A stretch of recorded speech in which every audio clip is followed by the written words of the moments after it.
맞춰서 그런 강의를 하려고 해요. 그래서 이제 오늘의 강의를 이런 식으로 여러분 이해하시면 될 것 같아요. 오늘 강의를 기본적으로 전도에 관한 강의라고 이해를 하시면 좋을 것 같아요. 물론 전도 이야기만 하진 않을 거예요. 그래서 전도에 대한 강의를 생각을 하고 그거를 새로운 시각으로 바라보자 라고 생각하시면 좋을 것 같습니다. 그리고 제가 이제 60분 정도 강의를 할 거예요. 60분 정도 여러분들 진행을 드리겠습니다. 그래서 중간에 질문이 있으면 잠깐 기록해가지고 항상 질문이 강의 중간에 듣다가 생각이 나잖아요. 그렇죠? 그 생각이 나면 잠깐 기록을 해놓으시면 좋겠고요. 그리고 이제 자유롭게 질문하시면 되고 저는 질문을 해놓고 질문이 없으면은 이제 질문 갈 때까지 길게 끌지 않거든요. 그러니까 질문이 아무도 없다. 그럼 10분 일찍 끝나는 거라고 생각하시면 되겠습니다. 그러나 질문이 있는데 나 손들기가 귀찮아가지고 혹은 창피해가지고 끝나고 나서 저한테 나중에 와가지고 질문을 좀 보냈어요. 그럼 이거 보지 않습니까? 그렇죠? 그래도 받아줍니다. 그러니까 끝나고 따로 질문해도 질문을 받을 수 있으니까 그렇게 하시면 되고요. 중요한 건 어쨌든 잘 듣고 여러분들의 생각을 잘 정리하시면 좋을 것 같고요. 자, 복음전도 혹은 이걸 조금 더 확장해서 선교 이런 것들은 굉장히 진기 없는 주제 중에 하나예요. 그리고 사실 이제 제가 복음전도나 선교에 대해서 주일날 저희 교회에서 설교를 할 때가 있을까요, 없을까요? 네, 있겠죠. 그렇죠? 좀 있으면 항상 어느 교회나 마찬가지로 있겠지만 우리 교회는 좀 특별히 더 그런데 항상 앉아있는 청중들 중에서는 기독교인이 아닌 사람들이 있어요. 아직 기독교인이 아닌 사람들, 특히 기독교에 대해서 관심이 있고 기독교가 과연 무엇을 말하는지에 대해서 관심이 있고 혹은 관심이 없는데 끌려나온 사람들이 있다는 말이에요. 그럼 보세요. 그 사람들한테 제가 전도하라는 메시지를 전하면 그들한테 자기 이야기라고 생각하겠어요? 안 하겠어요? 안 하겠죠? 그렇죠. 혹은 다시 괜히 왔네라는 생각을 할 수도 있습니다. 그러니까 전도에 대해서 제가 설교를 하거나 강의를 한다는 것은 쉬운 일은 아니에요. 왜냐하면은 기독교인들에게 그렇게 인기 있는 주제는 아니고요. 그리고 기독교인이 아는 사람들 입장에서는 내가 여기 왜 있나 이렇게 생각한다는 주제는 아니거든요. 제가 여러분들 다 모르고 그리고 사실 여러분들이 리더십 컨퍼런스를 하기 때문에 저는 여러분들 모두가 기독교인 예수 그리스도를 믿고 마음으로 받아들이고 그분을 예수님을 삶의 사실 구원자일 뿐만 아니라 주인으로 받아들이는 분들 다 사람들이다라고 가정하고 제가 설교를 할 거예요. 하지만 한번 보세요. 분명히 여기 계신 분들 중에서는 아직 확신이 없는 분들도 계실 수 있습니다. 아직 하나님이 살아계시고 그분이 모든 걸 통치하시고 내가 죄인이고 그리스도께서 나를 위해서 죽으시고 부활하셔서 내가 그분께 구원받았고 그분이 내 삶의 구원자일 뿐만 아니라 주인이시다는 것을 아직 확신을 가지고 계시지 않거나 혹은 사실은 자신이 믿는다고 생각하긴 하지만 실제로 믿음이 없는 상태인 사람도 있을지도 모릅니다. 모르죠. 그러니까 제가 하고 싶은 얘기는 그런 분들까지 고려해서 이 강의를 할 거예요. 그러면서 항상 복음 전도에 대해서 이야기를 하는 것이 꼭 그런 사람들과 상관이 없다고 생각할 필요는 없습니다. 예를 하나 들어볼게요. 그러니까 저희 교회에서 제가 복음 전도 혹은 선교에 대한 주제의 설교를 1년에 최소 2번에서 3번 정도는 꼭 합니다. 근데 저희 교회에서 신앙이 없다가 회심한 사람 중에서 지금 제가 하려는 강의의 내용을 듣고 회심한 사람이 있어요. 네. 그때 주제가 선교 혹은 전도였는데 나는 그때 예수님을 믿고 받았다. 내가 선교 전도할 생각 전혀 없었는데 그런 사람도 있었어요. 그럼 뭘 의미하냐면 이게 진짜 모두에게 유익한 거죠. 모두에게 인기 있는 주제는 아니지만 모두에게 유익하고 강한 주제일 수 있습니다. 그렇죠? 그래서 여러분들이 이제 강의를 할 때 그걸 연결해주고 강의를 들어주시면 되고요. 강의 전체는 3부로 구성됩니다. 3부. 1부는 복음 전도 혹은 선교가 왜 필요한가를 본문을 통해서 이야기를 할 거예요. 1부예요. 2부는 그럼 우리가 복음 전도 혹은 선교를 할 때 뭘 해야 하는가를 얘기를 해줄 겁니다. 뭘 해야 되는지 3개를 얘기해 줄 거예요. 그게 2부예요. 그렇죠? 2부는 3가지 이야기를 할 겁니다. 그리고 마지막으로 복음 전도 선교를 할 때 우리의 기도 혹은 위안이 무엇인가? 그게 3부예요. 다시 한번 1부는 선교를 왜 필요하고 복음 전도 혹은 선교를 왜 필요한지 2부는 복음 전도 혹은 선교를 할 때 뭘 하라는 건지 3개를 얘기할 거예요. 마지막으로는 그 복음 전도 혹은 선교의 위안이 무엇인지 강의 안에 다 제가 지금 말씀드린 다 있거든요. 그러니까 뭐 다른 기록하실 필요 없고 그냥 잘 들어주시면 돼요. 자, 먼저 그 왜 하는지. 자, 우리 성경 본문 1, 2절을 같이 한번 읽어볼까요? 1, 2절 시작. 하나님은 우리에게 은혜를 베푸사 복을 주시고 얼굴을 비추고 우리에게 주사 주의 도를 따르에 주의 조항을 모든 나라에 가르치소서. 보세요. 여기 보면 지금 이 시인은 이런 이야기를 해주고 있어요. 하나님 우리에게 은혜를 베푸소서 복을 주소서 당신의 얼굴빛을 우리에게 비추어 주세요. 그리고 나서 그 다음 걸어치고 뭐가 있어요? 셀라가 있죠. 셀라가 무슨 뜻인지 아세요? 여러분? 셀라가 무슨 뜻인지 몰라요. 아무도 몰라요. 진짜 학자들도 의견이 다 갈려요. 정확히 무슨 뜻인지 의견이 갈리는데 아마도 음악 용어였을 거라고 추정을 합니다. 학자들이요. 그리고 저는 항상 셀라를 볼 때마다 그게 생각나요. 얼수가 생각나요. 셀라? 뭐 약간 이런 뜻 있잖아요. 얼수가. 항상 셀라 할 때마다 얼스가 생각나요. 아마 그런 거일 수도 있어요. 근데 대부분의 구약 성경을 연구하는 학자들이 동의하는 것은 이때 잠깐 쉬었다는 거예요. 시편은 다 노래거든요. 그 음계가 안 남아있을 뿐이지 당시에는 이걸 노래로 불렀다는 거예요. 근데 아마도 간주가 들어가거나 혹은 잠깐 쉬었을 거예요. 자, 그러면 물어보겠죠. 왜 간주가 들어가고 잠깐 쉬었죠? 생각하죠. 이 부분에 있어서는 1절의 이야기를 하고 나서 2절로 넘어가면 잠깐 생각을 하는 거예요. 어떤 생각을 해야 되냐? 하나님 우리에게 은혜를 베풀어주세요. 복을 주세요. 당신의 얼굴빛을 우리에게 비춰주세요. 그럼 잠깐 생각할 거예요. 근데 왜? 왜 그분이 나에게 복을 주고 왜 그분이 나한테 은혜를 베풀어주고 왜 그분의 얼굴빛을 나에게 비춰주는 건지 2절의 그 이유가 2절 같이 읽어요. 시작. 자, 여기서 우리는 복에 목표가 있다는 거예요. 하나님께서 주신 모든 복은 목표가 있습니다. J.D. 그리어라는 선교신학생 목회자인데 그리어가 이런 이야기를 해주고 있어요. 교회는 주유소의 역할을 해요. 교회는 주유소의 역할을 해요. 그 말은 보세요. 여러분들 교회를 갈 때 뭘 기대하죠? 체험받기를 기대하죠. 그렇죠? 말씀을 듣고 위로를 받고 격려를 받고 힘을 얻고 내 삶에 힘든 것들이 도움받고 또 성도들 간의 교제를 찬양을 기도를 통해서 내 영혼이 체험받기를 간절히 바란다는 거예요. 그렇죠? 근데 그리고 나서 가만히 있잖아요. 그럼 대단히 큰 문제가 있다는 거죠. 자, 보세요. 주유소에서 마땅한 기름을 채웠어요. 그럼 어떻게 해야 되죠? 주유소를 떠나야죠. 그거 목적지로 가야 되는 겁니다. 근데 주유소에서 기름을 만딱 채우고 계속 거기 있어요. 그 주유소가 아니고 주차장이죠. 그렇죠? 그 교회는 주차장이 아니라는 거예요. 교회는 주유소인 겁니다.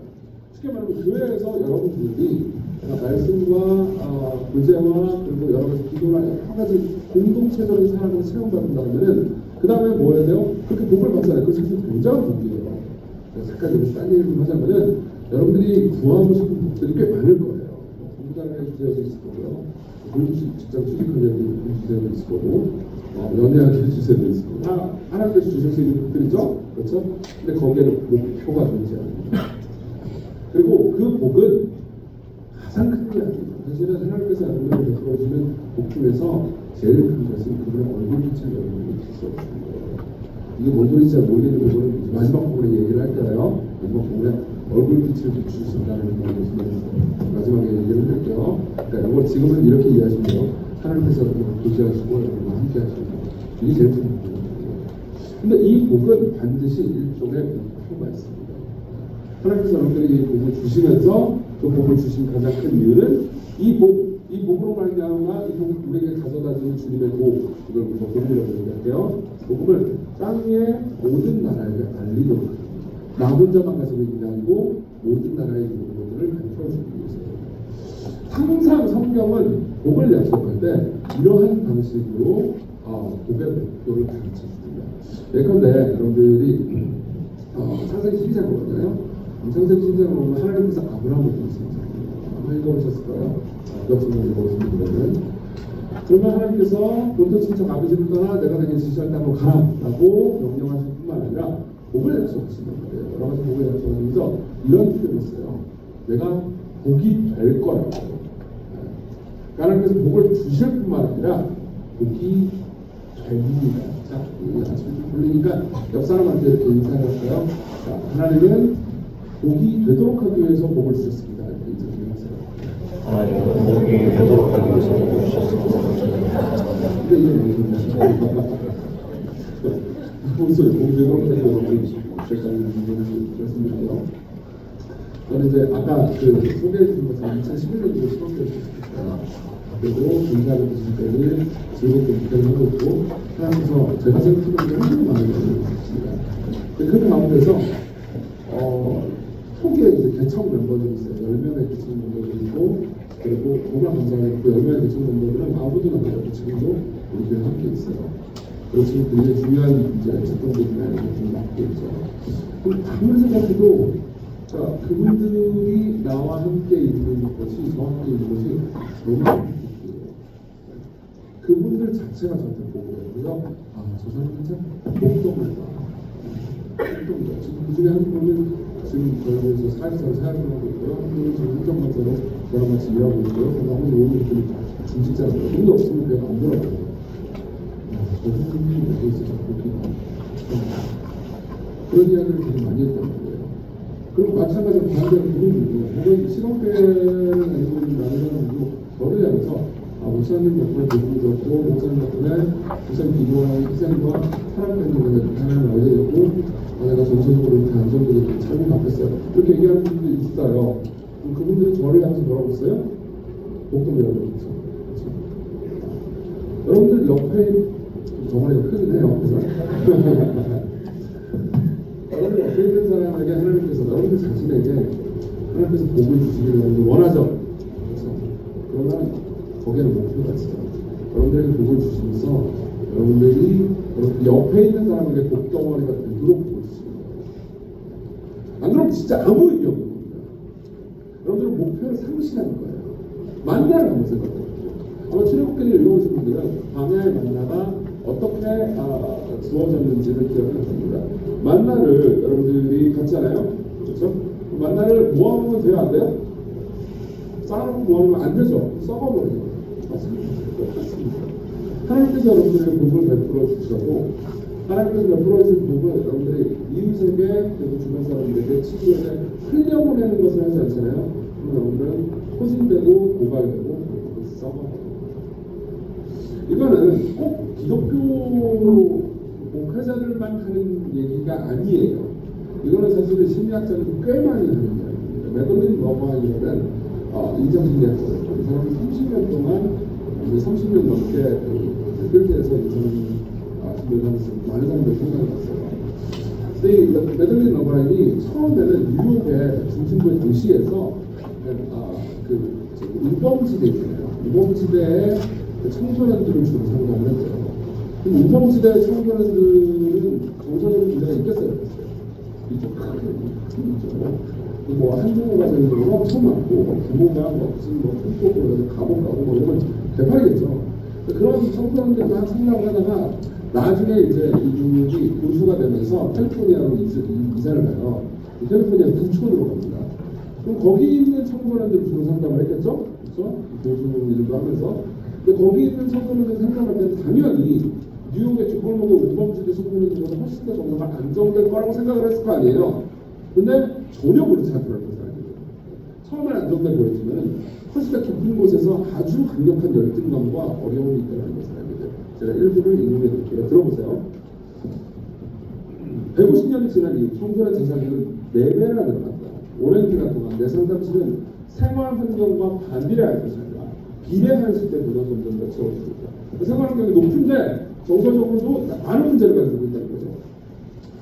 이른바 운 좋은 유전자를 갖고 태어난 똑똑한 아이들. 동시에 부모가 좋은 의도로 아이에게 많이 권하고 경제적으로 풍족하고 많이 배운 부모가 제공해주는 많은 기회를 누리며 사는 아이들로 내 상담실이 채워집니다. 많이 배우고 경제적으로 풍요로운 부모의 계획이 어떤 면에서는 내 상담실을 찾아오는 10대들 곧 많은 특권을 누리고 있지만 불행해지고 한없이 유약해지는 아이들의 문제에 일조하고 있을지도 모르겠습니다. 그러니까 실제로 이분이 통계를 돌려봅니다. 통계를 돌려보면서 큰 차이가 없다는 거예요. 그러면서 많이 상담을 하면서 결국은 어떤 결론을 내리느냐, 부유하고 똑똑한 부모 아래에서 태어난 위복적 안정적인 가정의 아이들을 어떻게 훈련시켜야 되느냐? 계속해서 자기가 가지고 있는 것을 나눠주도록 훈련시켜야 됩니다. 안 그러면 이 아이들이 가지고 있는 정서적인 문제들, 우울증, 공황장애 이런 문제가 절대 해결되지 않는다. 자, 여기 계신 분들 중에서도 이런 이야기 드려야 될 부분이 있어서 이걸 좀 짚어드릴게요. 분명히 여기 계신 분들 중에서도 정서적으로 좀 연약하고 우울증이 있고 그리고 되게 힘든 분들이 삶에 힘든 분들이 있을 거예요. 그리고 원래 그런 거고 내가 고통스럽잖아요. 그러면 다 자기 자신의 문제지. 미국 속담에 이런 말이 있어요. 망치질하다가 손가락을 치는 사람한테 버터를 건네다가 나눠서 만나고 손가락 째고 아파 죽겠는데 버터를 건네는 그러면 버터를 던지고 있잖아요. 그래요. 그런 것처럼 그러니까 자기가 고통스러우면은 자기가 이웃을 돕는 일을 당연히 못합니다. 자기 연민까지. 그래서 자기 연민은 선행을 못하게 하는 가장 강력한 힘입니다. 자기 연민이 선행을 못하게 하는 가장 강력한 힘이에요. 글쎄요. 예를 들면 저는 이제 주일날 보통은 3번 설교하고 많게는 4번 정도 설교합니다. 그 설교를 뭐 거의 1시간 가까이 해요. 15개월만 되겠죠. 너무 힘들어요. 좀 길다 말이에요. 그리고 이제 그게 이제 듣는 사람들은 더 힘들겠지만 하는 사람도 쉽지 않을 거 아니에요. 그러고 나서 이제 보통 이제 저녁 예배까지 설교를 하고 뭐 신부안이나 회의 같은 것도 있어요. 밤에 11시에 들어온단 말이에요. 11시에 이렇게 가고 들어옵니다. 그러면서 양말을 이렇게 벗어요. 양말을 벗으면 어떻게 벗어야 돼요? 똑바로 벗어야 돼요. 근데 그 시간에 대충 벗어요. 이제 거꾸로 벗죠. 그리고 나서 저 빨래통이 있거든요. 빨래통에 가서 누면 되잖아. 진짜요. 그럼 잘 뿌리니 될까요? 안 될까요? 네, 잘 안 돼요. 하나는 들어가고 하나는 빠졌어. 반대로. 그러면 어떻게 해야 돼? 가서 다시 넣어야 되잖아요. 다시 들어가요. 그럼 그 과정을 옆에서 다 보는 아내가 저한테 뭐 하는 짓이야? 이렇게 들어가요. 그럼 제가 어떻게 해야 돼요? 좀 잘못된 거 넣으면 되잖아요. 그것도 다시 똑바로 벗어버리면 되잖아요. 제가 뭐라고 그러면 내가 오늘 설교 4편이나 했어. 무슨 상관이냐고. 네, 무슨 말인지 이해되세요? 네. 근데 이 말이 뭔지 여러분들 이해는 되죠? 그죠? 나 오늘 힘들었다, 상담도 했다, 회의도 했다, 지금 피곤하다, 지쳤다, 내가 지금 양말까지 똑바로 벗어나야 되냐 이런 거잖아요. 그러니까 이 심리를 여러분들 이해 못할 바는 아닐 거예요. 그러니까 정말 많은 사람들이 특히 여기 계신 분들이 있을 거예요. 나 어렸을 때 그냥 불안했어, 나 힘들었어, 우리 부모님이 때렸어, 뭐 했어, 뭐 이런 여러 가지 여러분들만의 상처가 있을 거고요. 그 상처가 치료와 위로가 필요하다는 걸 저도 인정해요. 여러분들 계속해서 그 상처에 머물러 있잖아요. 그러면 여러분들은 스스로에게 면죄부를 주게 됩니다. 어떤 면죄부요? 이웃을 안 사랑해도 된다는 면죄부. 그럼 내가 여기 상처받았으니까 당연히 난 사람들은 나를 위로해주고 나한테 잘해줘야 된다는 면죄부. 그럼 어떻게 되면 여러분들은 자아에 계속해서 같이 가요. 근데 문제가 하나 있어요. 무슨 문제인데요? 우리 모두는 하나님께서 사랑하는 존재를 지으셨어요. 다시 말하면 사랑이 여러분들의 인생의 기능 중에 하나라고요. 근데 어떤 기능인데 그 기능을 계속 못 쓰면 우리는 뭐란 말이죠? 장애를 가진다고 말하잖아요. 그렇죠? 계속해서 여러분들이 가지고 있는 것을 남에게 부어주고 섬기고 사랑하면서 엄청난 기쁨과 자기 자신의 가치를 확인하는 존재로 지음받았단 말이에요. 성부, 성자, 성령 하나님을 사랑하시는 분이고 서로에게 자신을 내어주시는 분이란 말이에요. 그리고 그것의 형상을 따라서 인간을 만들었단 말이에요. 그러니까 여러분들이 사랑하지 않잖아요. 여러분들이 내꺼 그러면서 계속해서 가지기만 하고 받으려고만 하잖아요. 그럼 여러분들 기능이 망가진다니까요. 인생 기능이 망가지면 어떻게 되냐면 사랑하는 기능이 망가지면 여러분들 계속해서 자기중심적으로 살아가는데 계속해서 불행해요. 그리고 서서히 이게 되게 재밌는 거거든요. 여러분 자기중심적으로 살아가는 사람이랑 같이 놀고 싶어요? 안 놀고 싶어요? 싫잖아요. 그렇죠? 근데 대체로 자기중심적으로 살아가는 사람이 이웃에게 사랑을 또 받기를 원한단 말이에요. 그렇죠? 근데 자기중심적으로 살아가는 사람은 어떻게 계속해서 살아가면 좋겠어? 그거 되게 힘든 일이잖아요. 그러면 나는 고독해져요. 고독해지니까 계속해서 사랑을 달라고 또 얘기를 해요. 여기는 옆에서 옛날 사랑 이러면서 던져요. 그러면 그게 진짜 사랑이 아니라는 걸 또 본인은 또 알아. 그래서 계속해서 더 힘들어져요. 그럼 여기서 어떻게 해야 돼요? 답은 간단하죠. 자기를 풀고 자기를 부인해요. 내가 가진 상처를 뛰어넘을 수 있어요. 자기를 동정하는 것은 그만이야. 자기 여기나 나는 너무 불쌍해, 나는 너무 상처받았어, 나는 너무 힘들어, 쟤 너무 잘 먹고 잘 잤다. 아니 그딴 얘기 하지 마세요. 생각하지 마세요. 여러분들이 스스로에 대해서 그딴 얘기를 하기에는 하나님께서는 여러분들 너무 준비한 분들을 있어요. 자, 똑같은 문장을 다시 한번 쓸게요. 여러분들이 그딴 얘기를 하면서 스스로를 자기 연기에 빠지기에는 하나님께서는 여러분들이 너무 준비한 문제를 받았어요. 여러분들이 안 고쳐서 산다는 의미가 아니에요. 고통이 힘들지 않다는 의미가 아니에요. 당연히 힘들죠. 당연히 그렇죠. 그렇지만 여러분들 계속해서 그 고통 안에서 자기 자신에 갇혀서 살려고 지음받은 적이 없어요. 그렇게 여러분들이 지음받은 방식이 아닌 다른 방식으로 살고 사는 거잖아요. 그걸 계속해서 여러분의 삶의 의미와 가치를 느끼게 됩니다. 내가 왜 여기 있는지, 내가 벌써 어떻게 살아야 하는지, 그래서 계속해서 갈피를 일으키는 거예요. 그리고 내 인생이 가치였기 때문에. 그러니까 계속해서 질문하는 거예요. 도대체 내가 왜 살아야 돼? 도대체 왜 살아야 돼? 내가 답을 알려드리죠.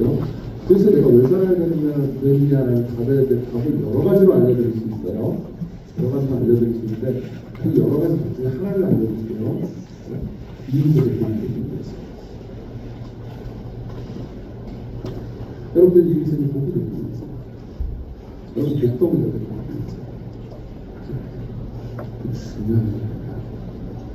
그리고 여러분들 주변 사람들로 하여금 우와 진짜 당신 때문에 내가 복을 누렸어요.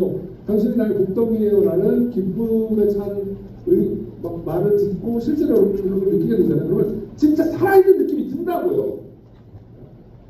아 맞아 내가 이러려고 사는 거구나. 사랑하려고 사는 거구나 라고 느끼게 됩니다.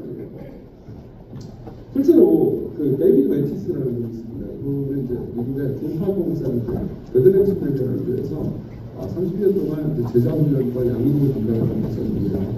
오늘은 다 인용하는 사람이 30년 정도가요. 이분이 뭐라고 그러냐면은 전도 훈련을 많이 시켰어요. 그 교육을. 그래서 이런 이야기를 합니다. 들어보세요. 나는 믿음을 있지만 크게 성장하지 못하는 영적 문제를 안고 있는 그리스도인들을 중보합니다. 성경 공부가 귀찮은 허들의 일처럼 되고 기도 생활이 메마른 습관으로 바뀌어요. 현재 큰 열정을 가지고 증언하는 호심의 기적이 희미해져가는 먼 추억이 되어갑니다. 그들이 하는 일이라고 단지 교회에 다니는 겁니다. 그들은 미온적이고 기계적인 태도로 고립하는 기독교의 고대인들을 힘겹게 바라봅니다. 그러나 그런 무기력한 신자들이 영적인 고립 상태에서 벗어나 구도자들, 비신자들을 만나게 되면 놀라운 일이 일어나기 시작합니다. 그들이 교회에 다니지 않는 사람과 생사를 가르는 대화를 나누게 되면 마음이 새롭게 되는 혁신되는 징후가 나타나기 시작합니다. 오랫동안 무시해온 부분이 새로운 의미를 지니게 되습니다. 다른 사람에게 복음을 전하는 노력이 개인의 성장을 자극하는 충분한 된다는 것은 얼마나 근본적인 일인지 참으로 듣기 어려운 점입니다. 잘 들으세요. 여러분들이 그러니까 복음 전도까지 가기 전에 이렇게 생각하세요. 내가 가지고 있는 것을 남들에게 주고 내 자원을 흘려보내고 계속해서 희생하는 것이 삶의 하나의 패턴으로 습관화되는 삶을 살지 않잖아요. 계속해서 죽어갈 거예요. 마치 만나가 썩어. 근데 여러분들이 계속해서 자기가 가지고 있는 것의 일부를 흘려보내고 인정해 주고 더불어 살고 함께 하잖아요. 그럼 여러분들은 내가 살아가는 의미, 나의 그러니까 삶의 가치 같은 것들을 끊임없이 그리고 그 가운데서 하나님께 계속해서 내가 그렇게 사람들을 살아가다 보면 내가 못하는 것들이 생겨요. 내 힘으로 해낼 수 없는 게 생겨요. 예를 들면 우리 교회에 어떤 자매가 있는데 그 자매가 이제 신학교에 그 신촌 저희 이제 두 군데 캠퍼스가 있거든요. 근데 몰래 캠퍼스가 있고 신촌에 있는데 신촌에 우울증 걸린 친구들이 계속 있는 거예요. 그래가지고 이제 이 친구를 보면은 되게 힘들죠. 굉장히 힘든 거예요. 그래서 그런 거를 보고 막 이런 해보고 상담도 하고 하다가 뭐든 다 안 된다는 걸 알게 됐어요. 그 다음에 뭐 하겠어요? 기도를 하고 시작했어요. 당연히 기도를 그 전에 안 했던 건 아니지만 진짜 생사를 가지고 기도를 하기 시작한 거예요. 하나님 변화시켜주세요. 근데 그러다가 이 친구가 어떻게 변했냐면 기도를 하다가 자 보세요. 내가 누군가를 변화시키기 위해서 기도하는 일을 자 보세요. 여러분들 중에서 그런 기도를 한 번도 안 해본 사람이 있다면 여러분들 신앙의 단계에 진정한 기쁨을 못 들어봅니다. 그래서 한번 말씀드릴게요. 내가 누군가 가족이나 친구든 그 사람이 변화되기를 굉장히 원해서 회식을 위해서 기도한다는 거 아니면 그 사람의 그러니까 내적이고 영적인 질병을 낫기 위해서 기도하면서 자신을 막 들여본 적이 없잖아요. 그럼 여러분들은 신앙생활의 진정한 단계로 들어가는 게 뭐예요? 진짜 말 그대로 수박 버튼만이라고 준 거예요. 그 안에 있는 단맛이 나는 부분을 한 번도 못 본 거예요. 아시겠죠? 네. 근데 이 친구가 이제 그 친구를 계속 기도하다 보니까 자기는 되게 끔찍하게 혐오하던 기도 하기 시작해요. 금식 기도. 네, 자기는 먹는 거 너무 좋아하는 거예요. 금식 기도 같은 거 절대 난 죽을 때까지 안 하는데 근데 기도하다 보니까 금식 기도도 하게 됐어요. 근데 이 자매가 저한테 해준 얘기였어요. 그 과정 중에서 처음에는 내가 돕고 있는 이 우울증 걸린 친구가 변화되기를 위해서 기도하다가 기도 자체가 즐거워지니까 그냥 내가 하나님과 교제한다는 것 자체가 행복하더라. 이런 얘기예요. 그러니까 이 친구 신앙이 어떻게 됐겠어요? 그러니까 신앙이 성장한 건 둘째치고 성품이 아름답게 변했어요. 성품이 아름답게 변하니까 어떻게 됐겠어요? 남자친구가 생겼어요. 어떤 남자예요? 원래 이 여자 안 좋아했는데 여자가 뭐 기도하는 모습 보고 와 진짜 내가 저런 사람이 나가고 하나님께 보이는데 저런 사람이 내가 있는데 엄청 들리고 하여튼 뭐 그래 아시겠죠? 그다음부터는 재미가 없는 얘기인데 어쨌든 여러분들 재밌는 얘기인지 모르겠지만 이 모든 이야기를 나 그럼 이웃에서 이 사람은 남자친구가 생겼구나 이렇게 생각하지 마세요. 아시겠죠? 뭔 말인지 이해되시죠? 이 모든 과정이 여러분들 성장시킨다고. 물론 여기 계신 분들은 혹시 이런 분들이 계실지 모르겠어요. 특히나 이제 항상 저는 우리 교회에서 설교할 때는 얘기를 꼭 합니다. 그런 신앙이 없는 사람들은 전도에 대해서 혹은 선교에 대해서 신앙을 그리고 앉아 계신 분들에서도 이런 생각을 가진 분들이 있을 거예요. 잘 됐네요. 여러분들께서 말로 전도하는 분들 삶으로 보여줘야지. 이렇게 삶으로 요즘 기독교인들이 삶으로 안 보여주고 맨날 말만 떠벌리니까 기독교라는 일이 잘 안 좋아지는 거야. 그러니까 나는 삶으로 착한 일을 많이 해가지고 착한 일을 많이 하는 사람들에게 성인의 나라에 착한 일을 보고 감동해가지고 예수님 믿겠지 이렇게 생각하는 제가 정말 이렇게 착각하는 사람들이 있을 거예요. 제가 얘기했거든요. 그게 왜 잘못된 생각인지 이건 아주 나쁜 생각이에요. 아시겠죠? 여러분이 알려드릴게요. 물론 착하게 사는 건 좋아요. 네. 여기는 수많은 함정들이 있습니다. 첫 번째, 여러분들은 착하게 이렇게 못 살 거예요. 당장 그럴 수 있어요? 안 될 거예요. 또 하나, 우리는 뭘 전해야 되죠? 복음을 전해야 돼요. 복음은 착하게 살라는 메시지예요? 아니면 착하게 살지 못하는 우리도 하나님께 공포롭지 사는 받을 수 있다는 메시지예요? 전자예요, 부자예요? 복음은 착하게 사는 사람 천국 가고 나쁘게 사는 사람은 지옥을 보낸다는 거예요? 아니면 우리 모두 죄인인데 하나님께서 아들의 사랑과 죽음과 부활을 통해서 우리를 구원하실 거라는 얘기예요. 후자죠. 그렇죠. 근데 봐봐요. 생각해보세요. 여러분들이 착하게 살아. 말은 아무것도 안 해. 복음에 대한 예수님에 대한 얘기는 하나도 안 해. 그냥 착하게만 살아요.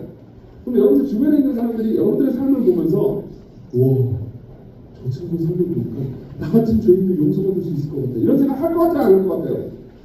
절대 할 리가 없죠. 그냥 그저 기독교인들이 착하구나 정도일 거예요.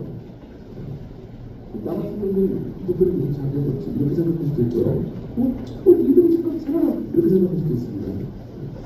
무슨 말이냐면 착하고 선행을 하면서 살아가는 사람이 기독교인의 아름다운 행기를 드러내게 만들 수도 있고요. 나쁜 게 아니라 좋은 거예요. 그리고 여러분들의 복음 전도에 도움이 될 수도 있어요. 근데 그게 복음입니다. 그게 복음입니다. 그리고 사실 여러분들이 복음을 좋아하잖아요. 그럼 누구나 복음을 퍼뜨립니다. 여기 보면요. 다시 본문을 봐요. 본문은 3, 4절을 다시 한번 읽어볼까요? 3, 4절 시작. 하나님이여 민족들이 주를 찬송하게 하시며 모든 민족들이 주를 찬송하게 하시며 온 백성을 기쁘고 즐겁게 노래하시니 주의 민족들을 인정을 신청하시며 땅의 나라를 다스리실 것입니다. 보세요. 이 절은 주님의 도를 땅 위에 알리소서라고 말하죠. 그렇죠? 그러니까 복음을 전파하게 해달라는 거예요. 근데 3절에 보면 뭐라고 해요? 민족들이 찬양하는데 기쁘게 해야 된다고 해요. 자, 이게 어떤 이야기인지 상관관계가 있는지 얘기해요. 전도는 근본적으로 찬양이랑 유사한 면이 있습니다. 전도는 찬양이라는 유사함이 있어요. 보세요. 여러분들이 전도 혹은 찬양에 대해서 일단 전도부터 보면 전도에 대해서 우리가 항상 이렇게 생각해요. 전도하면 제일 먼저 떠오르는 게 일단 노방전도란 말이에요. 그렇죠? 모르는 사람한테 전도지 나눠주면서 교회 오라고 말하는 거. 그렇죠? 근데 그건 진짜 전도의 본질이 아니에요. 전도는 늘 이루어집니다. 어떻게 이루어지는지를 얘기해 볼게요. 여기에 있는 자매 두 명이 떡볶이집을 갔어요. 떡볶이집을 갔는데 그 떡볶이집이 원래 이 동네에 막 새로 생긴 떡볶이집이에요. 그럼 둘이 그냥 별 기대 없이 옆에 있는 제육볶음집을 원래 가려고 했다가 거기 사람 너무 많아가지고 새로 생긴 떡볶이집을 둘이 갔어요. 기대가 하나도 없어요. 떡볶이 그냥 중간만에도 맛있겠거니 하면서 이렇게 떡볶이집을 갔어요. 가가지고 돈도 별로 없어서 떡볶이하고 오뎅 딱 두 개만 시켰어요. 그리고 빨리 밥 먹고 계속 수업 들어가려고 마음을 먹고 있었습니다. 그러면서 둘이 이제 대화를 나누다가 떡볶이가 드디어 나왔어요. 그리고 둘 다 이쑤시개를 먹어서 하나씩 딱 찍고 입에 넣었어요. 그리고 떡볶이의 영광을 보게 됩니다. 전에 없던 영광스러운 맛이 나는 거예요. 그리고 그 둘 다 느낀 거예요. 그럼 어떻게 하죠? 여러분들 입에서 뭐가 터져나와요? 찬양이 터져나오죠. 그렇죠? 영화롭다, 영화롭다 그러면서 뭐 너무 맛있지 않냐? 호들갑을 떠옵니다. 자, 그 다음 무슨 일이 벌어질까요? 돈 내고 나올 거 아니에요. 그리고 수업을 들어갈 거 아니에요. 그리고 수업에서 자기 친구들을 만날 거 아니에요. 자, 일상 얘기하죠. 그럼 무슨 얘기할 거예요? 찬양하겠죠. 뭘 찬양해요? 떡볶이를 찬양하죠. 그리고 그 다음 뭐라고 그러죠? 다음에 같이 가. 그죠? 그럼 다음에 같이 가면 다음에 또 같이 가죠? 그럼 어떤 일이 벌어질까요? 그들도 떡볶이의 영광을 보게 됩니다. 예. 그리고 거기에 치즈와 오뎅을 추가해서 먹으면 더 맛있다라는 것을 알게 돼요. 그렇죠? 즉 베리에이션을 경험하게 되는 거죠. 그리고 이전에 내가 떡볶이만 시켜가지고 먹었을 때의 영광과는 다르구나. 그러면서 더 열정적으로 퍼뜨리게 됩니다. 그리고 떡볶이 공동체가 형성됩니다. 맞죠? 이런 일들이 처음 듣는 얘기인가요? 아니죠. 여러분들 일상 중에 하나죠. 똑같아요. 똑같습니다. 누군가 그리스도의 영광을 보시고 그분이 나의 삶을 구원해 줬거든요. 그 안에서 내가 내 삶의 의미와 가치를 찾아주는 거거든요. 그게 터져서 모든 사람들은 전도를 합니다. 무신론자도 전도를 합니다. 자기가 좋아하는 걸 전도한다고요. 아이유 노래 듣고 너무 좋아가지고 들어보라고 전도해요. 네. 제가 나의 방지 봤어요? 못 봤어요? 나의 방지 못 본 분들은요, 저 눈을 사고 싶어요, 제가. 장난 아니야. 진짜. 여러분들 인생에 큰 즐거움 하나가 남은 거야.